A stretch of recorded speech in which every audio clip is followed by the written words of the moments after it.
החנוכיה פה, אבל לפני כן, אזרחים ישראלים שטילו בריאד, בירת סעודיה, כמובן מצוידים באזרחות נוספת, לא ויתרו אתמול על טקס הדלקת נר ראשון של חנוכה, מראה לא שגרתי. נכון. רועי קייס. שלום. מראה שמחמם את הלב, ואת יודעת, אנחנו מדברים לא אחת על הסנטימנט בעולם הערבי נגד ישראל בעקבות המלחמה בעזה, ועצם זה שאת יודעת, ישראלים, גם עם אזרחות זרה, מדליקים נר ראשון של חנוכה, זה מלמד שאולי יש עוד תקווה, ואני חושב שזה אולי הסיפור הגדול.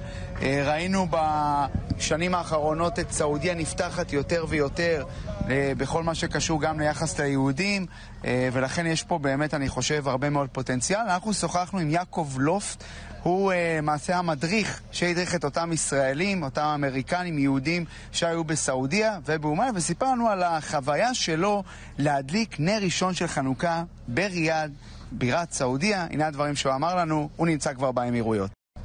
אז לפני כשבוע וחצי הוצאתי את הטיול המאורגן הראשון לאומן וערב הסעודית, עם קבוצה של 12 יהודים אמריקאים ומספר ישראלים עם דרכונים זרים. כשהגענו ביום האחרון לריאד, בירת ערב הסעודית, ידעתי מראש שאנחנו מגיעים לחנוכה, הבאתי את החנוכיה מהארץ. הגענו לכיכר אולי המרכזית של ריאד המתחדשת, אזור העסקים החדש, ושם הצבנו את החנוכיה שלנו, הדלקנו את הנר הראשון, שרנו שירי חנוכה.